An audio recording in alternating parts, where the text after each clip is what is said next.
Mon fils est mort il y a 4 ans du moins. C'est ce que je croyais. Chaque mois, je remettais 800 € à sa veuve, fruit de mon maigre salaire d'électricien à la retraite. Je le faisais pour mon petit-fils et la mémoire de ma femme. Puis ma voisine m'a chuchoté: ne leur envoyez plus d'argent, vérifiez la caméra. Tout s'est effondré. À 65 ans, mes genoux protestaient dans l'escalier étroit de la rue Jean Jaurès. Après une journée d'électricité, mon corps peinait. C'était vendredi, jour de paiement. Les 800 € dans ma poche représentaient mes économies, une somme considérable. Mais Georges Dubois tenait ses promesses. Le froid de novembre à Lyon s'infiltrait. Amanda, ma belle-fille, vivait à 2 pâtés de maison, assez proche à pied, trop loin pour une chaleur familiale. J'atteignis le 4e palier, le cœur serré. Ce rituel mensuel n'avait jamais été facile. 4 ans, 49 paiements. Encore un. Je frappais. Silence. Derrière la porte, j'entendais la télévision. Louis, mon petit-fils de 7 ans, que je voyais si rarement, était là. Amanda prétendait que mes visites le perturbaient, lui rappelant Michel. Le verrou claqua. La porte s'entr'ouvrit à peine, retenue par la chaînette. Le visage d'Amanda apparut, son expression plate, la faisant paraître plus âgée que ses 38 ans. « Amanda, j'ai le paiement », dis-je en lui tendant l'enveloppe. Sans ouvrir, elle passa la main. « Vous êtes en retard ?»« J'avais un travail ?» Elle m'arracha l'enveloppe, vérifiant son contenu. « Louis est là ?» demandai-je, espérant l'apercevoir. J'entendais un dessin animé. « 17h30, n'est-ce pas tôt pour… » « Longue journée à l'école », coupa-t-elle. « Georges, j'apprécie vos paiements, mais ce n'est pas le bon moment. » Sa voix me fit hésiter, nerveuse, ses yeux papillonnants. « Tout va bien ?» demandai-je. « Tout va bien. » Elle referma la porte. « Je dirai à Louis que vous êtes passé. » Le verrou glissa. Je restai un instant, mon reflet dans le miroir me renvoyant l'image d'un vieil homme las. 4 ans. 49 paiements de 800 €. 39 200 € au total, sans compter les extras. Tout cela pour la dette que mon fils avait laissée en partant en Alaska, d'où il n'était jamais revenu. Encore un mois, et je serais libéré, espérant qu'Amanda me laisserait enfin revoir Louis. Alors que je me tournais pour partir, une voix d'homme, grave, me figea. Mes années d'électricien m'avaient appris à distinguer une télévision d'une présence humaine. Quelqu'un parlait à l'intérieur. Les mots étouffés, mais le ton décontracté et familier ne laissait aucun doute. Amanda, qui répétait vivre seule avec Louis et dépendre de mes 800 € mensuels, avait un homme chez elle. Dans le couloir froid, une question glaciale s'enroula autour de mon cœur. La voix retentit de nouveau, étrangement familière. Qui était cet homme chez Amanda? Le retour me parut interminablement long, mes genoux douloureux, le poids des 4 dernières années écrasant. Chez moi, la maison était silencieuse, comme depuis la mort de Mary. Je n'allumais pas les lumières, déposais mes clés et m'enfonçais dans mon fauteuil. Sa photo, Mary riant à 59 ans, celle du 2e anniversaire de Louis, était là. Je pris le cadre. « J'ai fait le paiement de ce mois-ci, Mary », dis-je à la pièce vide. 49 sur 50. Encore un. La photo ne répondit pas. Jamais. 4 ans et 2 mois s'étaient écoulés depuis cet après-midi de mars où tout avait basculé. Un mardi, M. Bradley de la compagnie de pêche de Michel en Alaska se présenta. Il annonça un accident, une chute en mer agitée et me tendit un certificat de décès. Mary s'effondra. Michel, notre unique enfant de 36 ans, était mort. Les 6 mois suivants furent un flou. Mary dépérissait, perdant 15 kilos, oubliant tout. Le docteur parlait de chagrin, mais le temps n'arrangeait rien. Le 15 septembre, je la trouvai au sol, un AVC. Elle mourut 3 jours plus tard. Les médecins blâmèrent l'AVC, mais je savais que 6 mois de chagrin lui avaient brisé le cœur. Encore engourdie par les funérailles, Amanda vint me voir le 3 octobre, Louis, 3 ans, à la main. Elle me parla de la dette de Michel, étalant relevé et avis de retard. Michel avait emprunté 40 000 € avant de partir, et les créanciers menaçaient. Elle affirma ne pas pouvoir payer, couvrant à peine le loyer. Je ne pouvais laisser Louis et Amanda sans toit. J'acceptais, 800 € par mois pendant 50 mois. Louis serait en sécurité, et une part de Michel continuerait. Je reposai la photo de Mary. Un souvenir remonta. L'accident de moto de Michel en 2015, sa jambe cassée, sa boiterie et son épaule tombante. Cette boiterie, cette épaule tombante. Je tentais de repousser cette pensée, mais la voix d'homme derrière la porte d'Amanda, profonde et familière, résonnait. Elle avait pourtant juré vivre seule.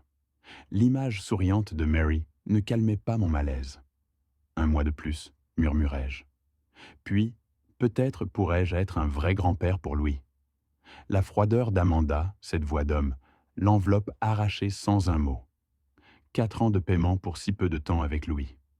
Je me répétais que c'était pour lui, que Mary l'aurait voulu. Pourtant, cette soirée me laissait un sentiment étrange. Je montais me coucher, les genoux craquants, un malaise pesant sur ma poitrine. 1 mois, un dernier paiement. Après ça, je saurais pourquoi l'appartement d'Amanda ne semblait plus vide. Ce samedi matin, alors que je changeais l'éclairage d'une véranda pour 50 €, ma voisine, Madame Durand, apparut à mes côtés, les mains agitées. L'air de novembre était vif. « Georges, dit-elle d'une voix basse et urgente, il faut que je te parle. » Je la trouvai nerveuse. « Un instant, dis-je, finissant de serrer la dernière vis. « C'est important, insista-t-elle. Je descendis. Qu'est-ce qui se passe ? Elle jeta un coup d'œil autour d'elle. C'est à propos de chez Amanda, d'hier soir, me confia-t-elle. Ma poitrine se serra. Elle m'expliqua avoir vu un homme monter au 4e étage vers 2 heures du matin. Ça aurait pu être n'importe qui, dis-je, mon pouce s'accélérant. Georges, elle se rapprocha. Cet homme marchait bizarrement. Il boitait. Sa jambe gauche et son épaule gauche s'affaissaient. J'ai tenté de minimiser, mais elle insista. J'ai vu votre fils Michel aller et venir des centaines de fois avant l'Alaska. Cette démarche exacte, je la reconnaîtrais n'importe où. Elle coupa court à mes protestations. Je sais ce que j'ai vu. Michel est mort il y a 4 ans. Nous avons le certificat de décès. L'avez-vous vu ? Quelqu'un l'a-t-il vu ? Me demanda-t-elle doucement. La question me frappa. Non. Nous avions accepté les documents. C'est fou, dis-je, mais le doute s'insinuait. Elle me serra le bras. Cet homme n'a pas frappé. Il a sorti une clé, a ouvert la porte et est entré, comme chez lui, vers 2 heures du matin. Je levai les yeux vers les fenêtres d'Amanda. La gérance a installé une caméra de sécurité le mois dernier, ajouta la voisine. Entre le 3e et le 4e étage. Les images sont sauvegardées. Georges, tu devrais les regarder. Je ne peux pas exiger les images comme ça, dis-je, mais mon esprit s'emballait. Paul Henderson, mon vieil ami, détective à la retraite. Alors trouve quelqu'un qui peut, dit la voisine fermement, parce que je te dis que cet homme marchait exactement comme Michel. Et si j'ai raison, elle ne termina pas. Si elle avait raison, 4 ans de ma vie n'étaient qu'un mensonge. Chaque paiement, chaque larme de Mary, tout était bâti sur des mensonges. Promets-moi de vérifier, insista-t-elle. Pour la mémoire de Mary. Je vérifierai, dis-je. Je te le promets. Elle hocha la tête et retourna vers l'immeuble. Mes mains tremblaient. Le tournevis glissa de mes doigts. Et si la voisine avait raison ? Si Michel, mon fils tant pleuré, pour qui Mary était morte de chagrin, était vivant depuis tout ce temps ? Rentrant chez lui avec sa propre clé, pendant que je donnais 800 € à Amanda chaque mois. Une pression dans ma poitrine m'étouffait. Je devais appeler Paul. L'accident de moto de Michel en 2015 me revint en mémoire. Sa jambe gauche brisée l'avait laissé avec une boiterie caractéristique, l'épaule gauche plus basse. Exactement la démarche que la voisine avait décrite. Mes mains tremblaient en ramassant mon tournevis. J'avais gagné 50 € en 3 heures, une somme dérisoire comparée aux 800 € que je donnais chaque mois à Amanda. Et si c'était pour un homme qui n'était pas mort ? La voisine devait se tromper. Pourtant, cette voix familière la nuit dernière, le comportement pressé d'Amanda, son absence de remerciement, 4 ans de paiement, de rares visites à Louis. La pensée que Michel ? Non, pas encore. Mais la démarche décrite par la voisine, exactement comme Michel, me hantait. Je connaissais cette boiterie. Je l'avais vue après son accident. Mes mains tremblaient toujours en rangeant mes outils. Le monde autour semblait normal. Mais pour moi, rien ne l'était. J'avais promis de vérifier les images. La peur grandissait. Et si la voisine avait raison? Cette nuit-là fut sans sommeil, les mots de la voisine résonnant sans cesse. Au lever du soleil, ma décision était prise. Je devais voir ces images. Je devais savoir. À 8 heures, j'appelai Paul Henderson, mon ami détective à la retraite. J'ai besoin d'un gros service, lui dis-je. En 20 minutes, je lui avais raconté l'essentiel.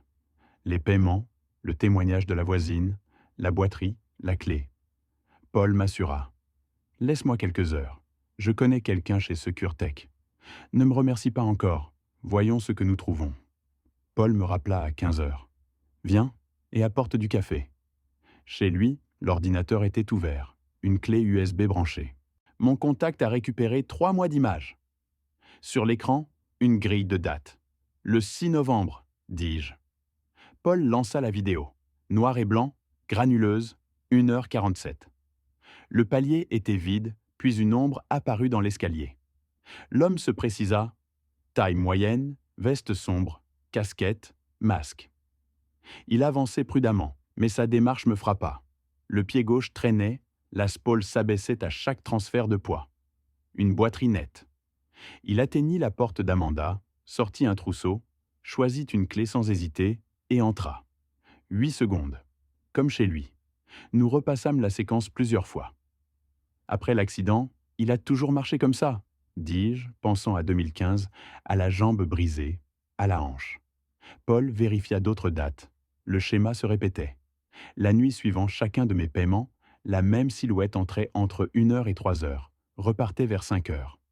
Chaque mois. Tu m'as dit que Michel était mort en mars 2020, rappela Paul. Je répétais la version officielle. Bradley, le certificat, l'urne, les cendres enterrées avec Mary. Paul figea l'image sur la démarche. Ce n'est pas juste une boiterie, c'est un schéma précis, lié à une blessure précise. Je fixai l'écran. Je connaissais cette démarche. C'est Michel, dis-je. Paul hocha la tête et ferma l'ordinateur. 4 ans de deuil et de paiement, et il avait été vivant tout ce temps. Paul posa la question simplement. Si Michel vivait, qu'avais-je payé? Je n'avais pas de réponse.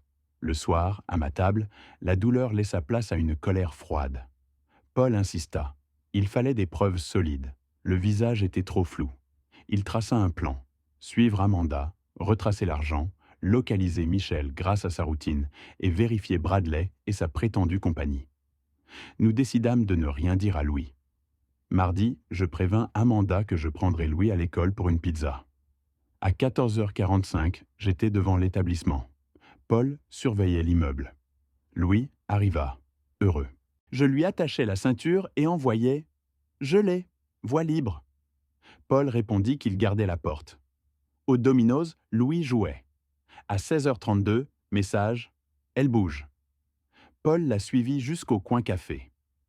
À 16h45, il envoya une photo. Amanda, assise face à un homme, sa main sur la sienne. En zoomant, je reconnus Tony Moreau, le meilleur ami de Michel. J'écrivis son nom. Paul répondit « Ça ne ressemble pas à de l'amitié ». Leur geste confirmait plus qu'une simple rencontre. Ce qui comptait n'était pas l'infidélité, mais l'implication. Si Michel vivait, tout était organisé. À 17h18, Paul signala qu'ils partèrent séparément et suivit Tony. Après avoir ramené Louis, mon téléphone vibra. Tony s'était rendu dans un entrepôt, rue Pona, zone industrielle. Paul m'appela. « Ta belle-fille cache plus. Tony est dedans. » Je compris que la trahison était partagée. Plus tard, Louis me demanda si son père le regardait du ciel. Je répondis comme on répond à un enfant. Il parlait d'un héros. Je gardai le silence sur la vérité. Louis méritait mieux qu'une mère froide et un père vivant qui s'était effacé.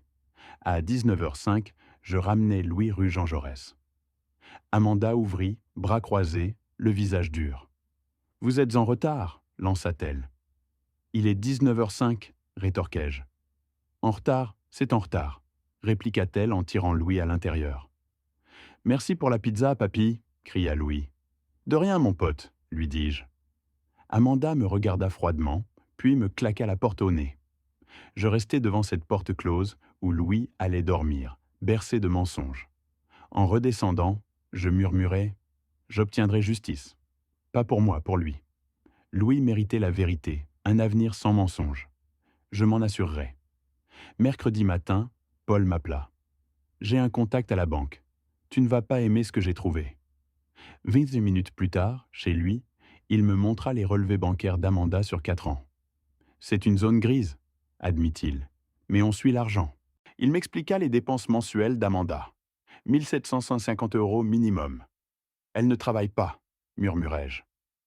Paul confirma. « Comment paie-t-elle avec mes 800 €? » Paul révéla. « Il lui manque 950 € chaque mois, soit 45 600 € sur 4 ans. » Mon argent ne suffisait pas. « D'où vient le reste ?» Paul cliqua sur « Dépôt ». L'écran montrait des virements réguliers. 1500 € chaque mois depuis octobre 2020. « De qui ?» demandai-je, l'estomac noué. « D'une société écran au Delaware », expliqua Paul. « Probablement Michel. Le timing est parfait. Elle recevait 1500 € quand tu as versé tes 800 €. C'est coordonné. » Mes mains tremblaient. Mon argent ne servait même pas à Louis. Paul confirma. « Tes 800 € ne sont que de l'argent de poche. Elle n'en a pas besoin. » Alors pourquoi ce mensonge? Pourquoi avoir laissé Mary mourir en pensant... Je m'interrompis. Paul, sombre, posa la question. « Si ce n'est pas une question d'argent, quel est le but de ce mensonge ?» Je fixai le tableau. « Ce n'est pas une question d'argent, dis-je lentement. Ça ne l'a jamais été, c'est autre chose. » Paul hocha la tête. « La question est, quoi ?» La vérité devait éclater. J'avais évité l'urne pendant 4 ans, celle que j'avais choisie en croyant mon fils parti. Je devais l'ouvrir. Paul arriva l'après-midi avec des outils. Mes mains tremblaient. « Il faut que je sache, » répondis-je à sa question, fixant l'urne. Nous nous installâmes dans le salon. Mon cœur battait la chamade. Cette urne, jadis serrée par Mary, je devais la briser. Paul enfila des gants, m'en tendit une paire. Je les mis et posai l'urne sur la table basse. « Le couvercle est scellé au silicone », expliqua Paul, sortant un tournevis. Il commença à le forcer. Des craquements résonnèrent. Petit à petit, le couvercle se desserra, puis se détacha. Paul le posa. Nous nous penchâmes. L'urne n'était pas vide. Elle contenait un sac en plastique transparent, fermé par une attache.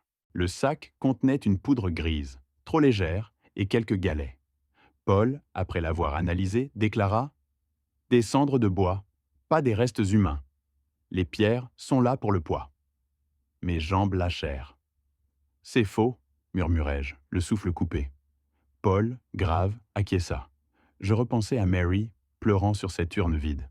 « Elle est morte pour ça, » dis-je, la voix brisée. Mary a eu un AVC en croyant Michel parti. Tout n'était que mensonge, du bois et des pierres. Je pris un galet, la honte m'étreignant. Je l'ai laissé se confier à une boîte de mensonges. Paul me rassura. « Ce n'est pas ta faute, Georges. Tu as été piégé par Michel, Amanda, Bradley. » Il désigna l'urne. « Nous avons des preuves physiques. Ton fils a simulé sa mort. Nous allons le retrouver. » Je me levai, chancelant. « Allons-y, » dis-je à Paul. « Découvrons ce qu'il cache. » Jeudi soir, Louis endormi, je rejoignis Paul dans sa voiture. Après avoir surveillé Amanda, il était temps de suivre Tony Matthews. Paul me tendit un thermos de café. « Je suis prêt, » dis-je. L'attente fut brève. À 22h17, Tony sortit, mit 2 sacs de course dans son vieux pick-up Ford F-150 bleu et partit. Paul le suivit, gardant ses distances, tandis que Tony roulait vers l'est de Lyon, puis rejoignait l'Assise Sud. Paul pensa qu'il se dirigeait vers le Delaware. Nous le suivîmes sur plus de 60 km. À 23h03, Tony quitta l'autoroute vers Wilmington, s'enfonçant dans une zone industrielle près du port, bordée d'entrepôts abandonnés. Le pick-up de Tony s'arrêta devant un vieil entrepôt de briques rouges. Paul se gara à l'écart. Tony frappa 3 coups distincts sur la porte métallique. Fort, doux, fort, murmura Paul. La porte s'entr'ouvrit sur un homme grand et mince, aux cheveux longs et à la barbe fournie. Il semblait fatigué, pluvieux, le visage creusé et cicatrisé, mais sa posture, ses traits, l'inclinaison de sa tête. Je saisis les jumelles. Mon cœur battait la chamade. « Mon Dieu !» murmurai-je. « C'est lui, c'est Michel, mon fils. » Paul se pencha. « Tu es sûr ?»« Certain, » répondis-je, la voix brisée. « Il est vivant. Il est là. » Michel s'écarta et Tony entra avec les sacs. Ils disparurent à l'intérieur. Je baissai les jumelles, la poitrine serrée. Mon fils était vivant, riant à quelques mètres, comme si ma femme n'était pas morte de chagrin, comme si nous n'avions pas pleuré 4 ans, comme si Louis n'avait pas le droit de savoir. « Georges, pas encore, » me retint Paul. « Il faut savoir ce qu'ils disent. Si nous y allons maintenant, nous gâchons tout. Il nous faut des preuves de ce qu'il a fait. Et pourquoi ?» Je serrai les poings, fixant l'entrepôt où Michel se tenait, après 4 ans de mensonges. Paul avait raison. « D'accord, nous attendons, » dis-je. Il sortit un enregistreur. « Voyons si nous pouvons nous approcher. » Nous nous déplaçâmes comme des ombres, Paul en tête, enregistreur à la main. Le gravier crissait. L'entrepôt se dressait, sombre, la seule lumière filtrant des fenêtres. Mon fils était là, vivant, parlant, riant. Nous fîmes le tour du bâtiment, tapis dans l'ombre. Paul s'arrêta devant une fenêtre brisée. Les voix étaient étouffées mais audibles. Il activa l'enregistreur et me fit signe d'écouter. « Ton vieux a encore payé ce mois-ci, » dit Tony. « 800 €, comme une horloge. » Michel rit. « Bien, encore un mois et c'est fini. » Tony insista. « Tu es sûr de rester ici ? » « Encore un mois, puis je pars. Mexique. » « Et Amanda et Louis ? » ?»« Amanda connaît le plan. Elle s'en sortira. » Tony ricana. « Tu es sans cœur. Ton père se tue à la tâche. » « Il a choisi de payer. Je ne l'ai pas forcé, » répondit Michel d'un ton neutre. La main de Paul se posa sur mon épaule, me retenant. « Ta mère, par contre, » reprit Tony. J'ai appris qu'elle était partie. Après un long silence, Michel répondit. « Oui, je n'avais pas prévu ça. » Pas l'ombre d'un regret. Mon sang bouillonnait, mais Paul me retint fermement. « Pas encore. » Michel expliqua qu'il avait dû disparaître, endetté auprès de gens dangereux pour protéger sa famille. « Amanda gère tout, » dit-il. « Les 800 € de papa, c'est de la petite monnaie. Elle reçoit 1500 € d'une autre source. Mais 800 €, c'est juste pour l'occuper et l'empêcher de poser des questions. J'ai tout fait. 40 000 € pour lui n'était rien qu'un leurre. « Après ce mois-ci, je pars, » annonça Michel. « Nouvelle vie en Amérique du Sud. Mon père est trop occupé à son deuil. Quand il réalisera, je serai intouchable. » Tony le trouva incroyable. Michel répondit, froid. « Je n'ai pas voulu qu'elle meure. Mais oui, ça me va. J'ai fait ce que je devais. Si ça fait de moi une mauvaise personne, tant pis. Je suis vivant. C'est ce qui compte. » Mes mains tremblèrent de rage. Paul insista. « Georges, on a assez. Partons. » Mais je ne pouvais. « Je dois comprendre comment il est devenu ça, » murmurai-je. Paul céda. Le plan pour décembre fut révélé. Amanda demanderait un dernier paiement pour Louis, puis Michel disparaîtrait. Elle jouerait la veuve avant de passer à autre chose. « Froid, » commenta Tony. « Réaliste, » corrigea Michel, mettant fin à leur collaboration. Des pas s'approchèrent. Paul me tira dans l'ombre. Tony sortit, jeta des sacs dans son camion et partit. 10 minutes plus tard, Paul rangea l'enregistreur. On l'a. Ma gorge était nouée. « Georges, il faut partir, » insista Paul. Mais mon fils était là, sur le point de fuir. Le chagrin et la rage m'explosèrent. « Je dois comprendre, » murmurai-je, m'arrachant à Paul. Je marchai vers la porte et frappai 3 coups retentissants. Elle s'ouvrit. Michel se tenait là, son visage pâle. « Papa, » murmura-t-il. Un long silence s'établit entre nous. Nous nous fixâmes du regard. 4 années de mensonges entre nous. Il semblait plus vieux, plus mince, les cheveux longs et la barbe négligée. C'était lui, mon fils, l'homme que j'avais cru enterrer. Michel, dis-je, la voix tremblante. Il déglutit et tenta un sourire. Papa, je peux expliquer. Expliquer répétai-je. Ta mère est morte, Michel. Son visage se décomposa. Tony m'avait dit qu'elle était décédée 6 mois après tes funérailles, tuée par le chagrin. Je l'ai trouvée à peine consciente. Le médecin a confirmé le stress. Michel pleurait. Ses derniers mots? Dis à Michel que je l'aime. Dis-lui que je lui pardonne. Elle est morte en te croyant un héros. Michel s'effondra. Je n'ai jamais voulu ça, murmura-t-il. Mais c'est arrivé parce que tu as menti. Tu as simulé ta mort, criai-je. Je devais de l'argent à des gens dangereux. Je vous protégeais, hurla-t-il. N'ose pas te servir de Louis comme excuse, claquai-je. Il pleure chaque nuit, te croyant un héros, et je dois lui mentir. Tu as laissé ta mère mourir. Tu m'as pris 40 000 euros, m'as regardé souffrir. Tony s'interposa. Tu l'as aidé, tu l'as couvert pendant que je payais Amanda comme un idiot, l'accusai-je. J'essayais d'aider, dit-il. À détruire sa famille, exigeai-je. Paul apparut, main sur mon épaule. Georges, ça suffit. Je le repoussai, faisant face à Michel. J'ai payé 800 euros par mois pendant 4 ans, dis-je. Je me suis épuisé pour que tu te caches et planifies ta fuite au Mexique. Ses yeux s'écarquillèrent.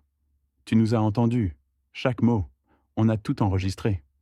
Son visage se vida. Papa, tu ne comprends pas. Je comprends parfaitement, dis-je.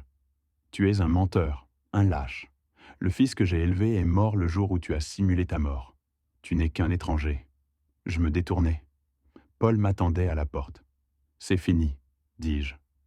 Papa, attends, appela Michel, les mains tendues, pleurant. Il n'y a plus rien à dire. Je sortis dans la nuit.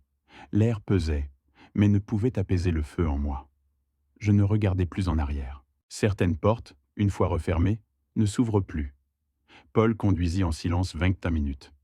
Je dois te dire quelque chose, Georges. Ses mains serraient le volant. Qu'est-ce que c'est? Demandai-je. Après un silence, il révéla.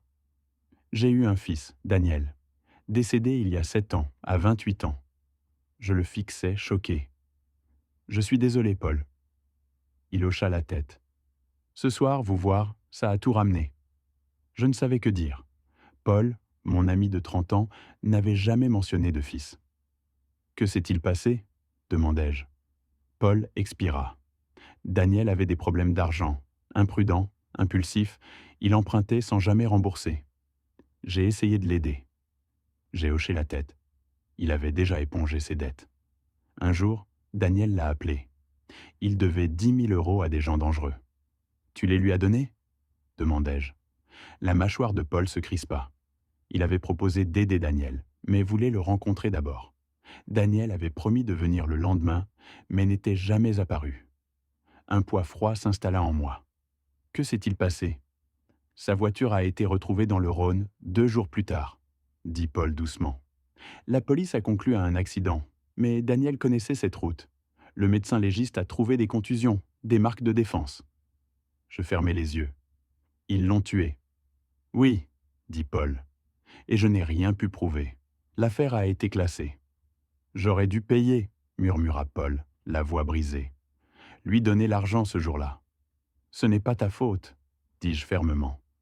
J'ai passé 25 ans à résoudre des crimes, mais je n'ai pas pu sauver mon propre fils, dit-il, amer.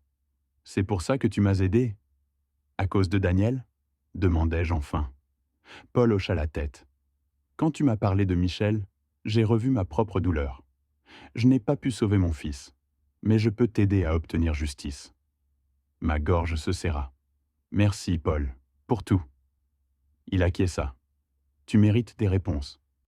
Nous avons l'enregistrement de Michel, dis-je. C'est un début, répondit Paul. Demain, nous verrons un avocat. Fraude, usurpation d'identité, Michel ne s'en tirera pas comme ça. J'acquiesçai. Il y a encore une chose à vérifier. Amanda.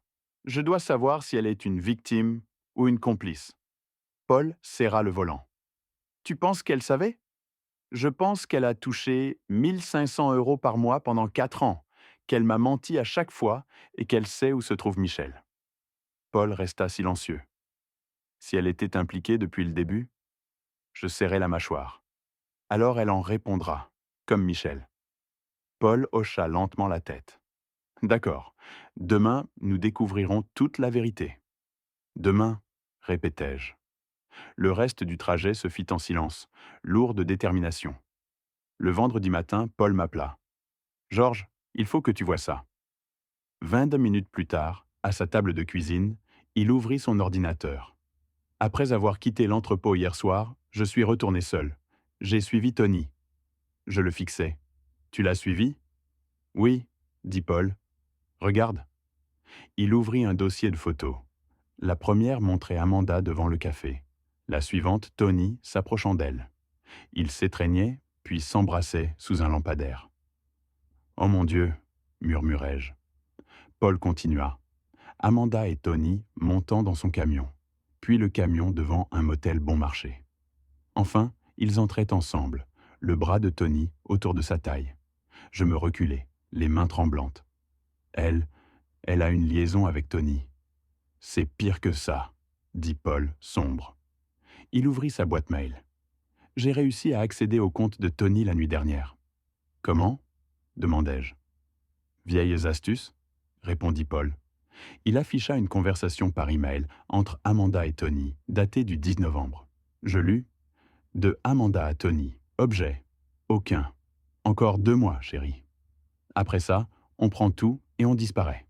Michel ne saura pas ce qui lui est arrivé. Je t'aime, T. Enfin, nous serons libres. Plus besoin de faire semblant. Je lus le message une 3e fois, la gorge serrée. 2 mois de plus, dis-je lentement. C'est en janvier.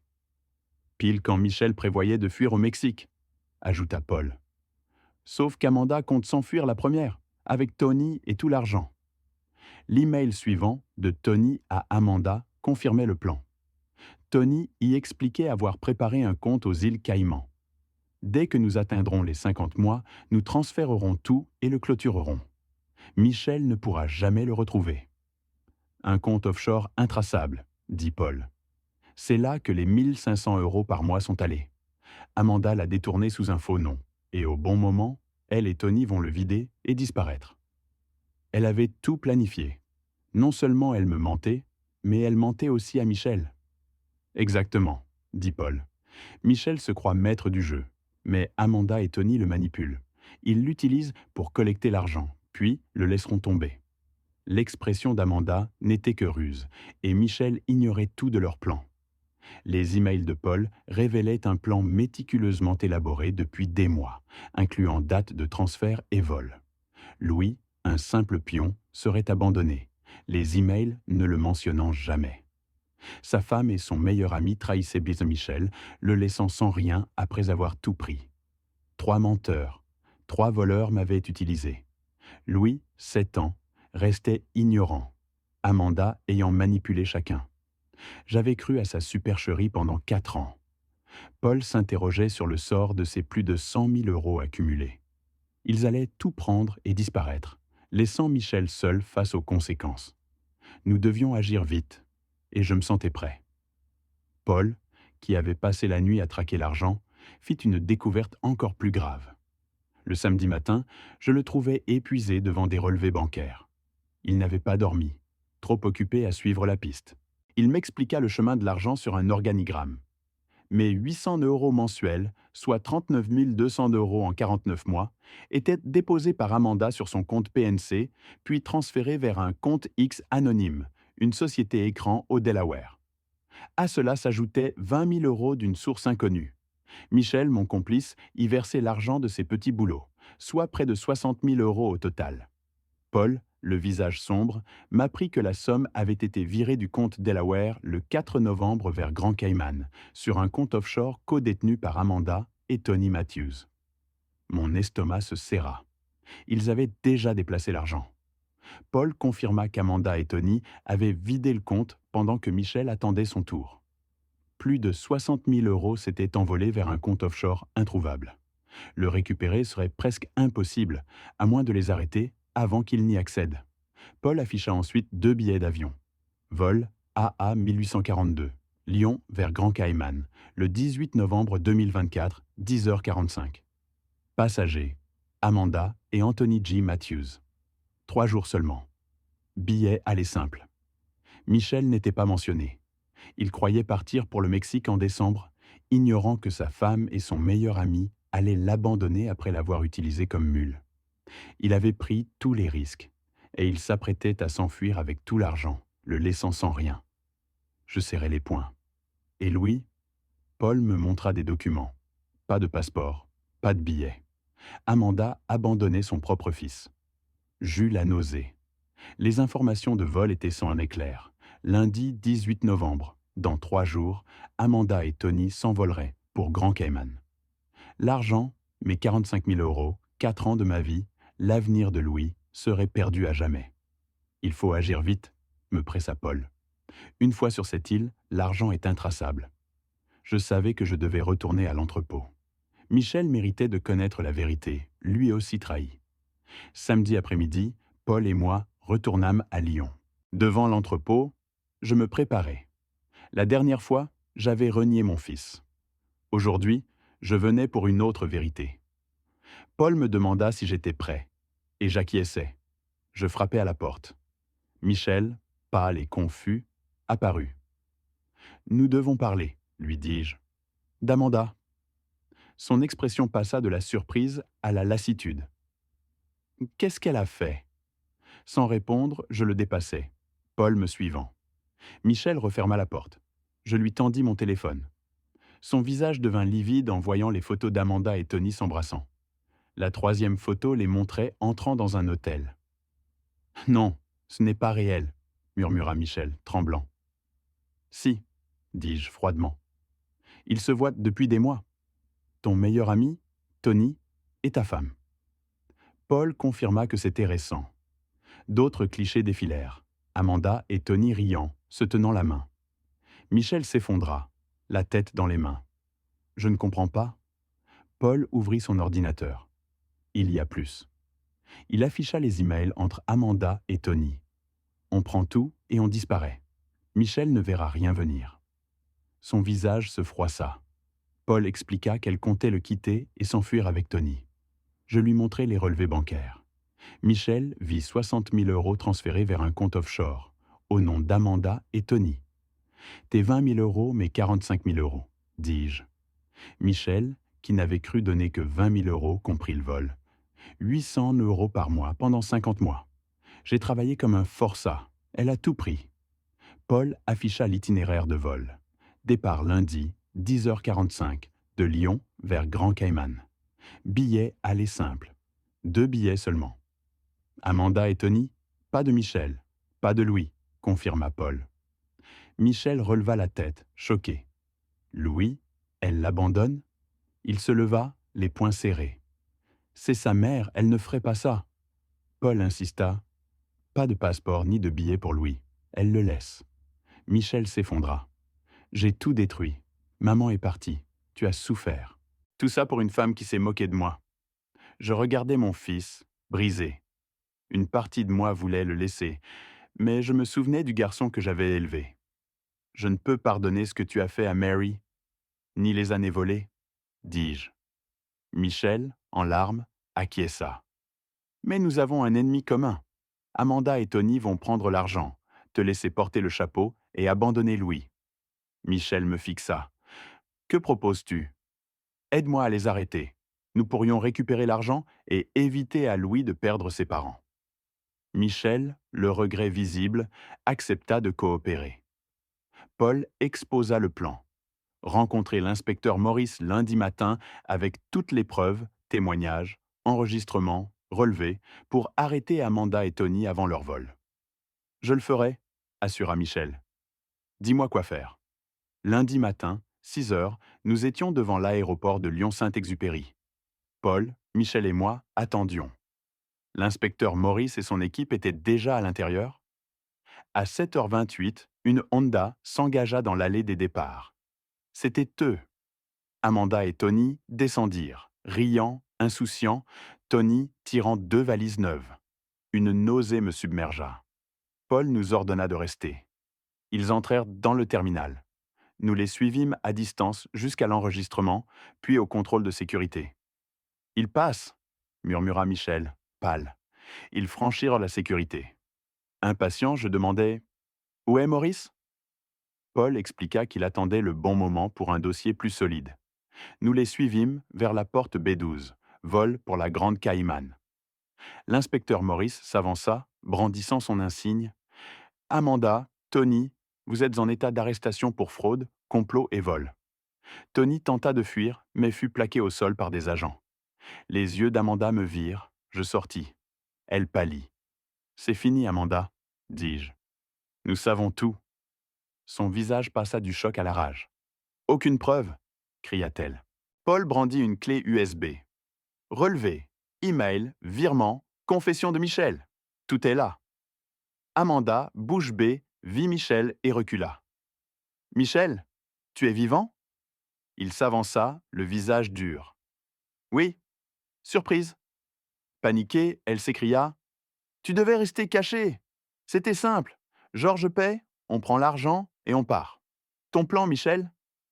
Maurice, notant l'aveu, la fit menotter. Hurlant sa défense. C'est Michel qui a simulé sa mort, j'essayais de survivre. Elle fut coupée par Paul. Avec 60 000 € sur un compte offshore et des billets pour les Caïmans, ça ressemble à de la survie? Tony fut relevé, menotté. Amanda se débattait, murlant. Georges, c'est toi qui as tout gâché. Je m'approchai. Tu t'es servi de tout le monde, même de Louis. Il ne te pardonnera jamais.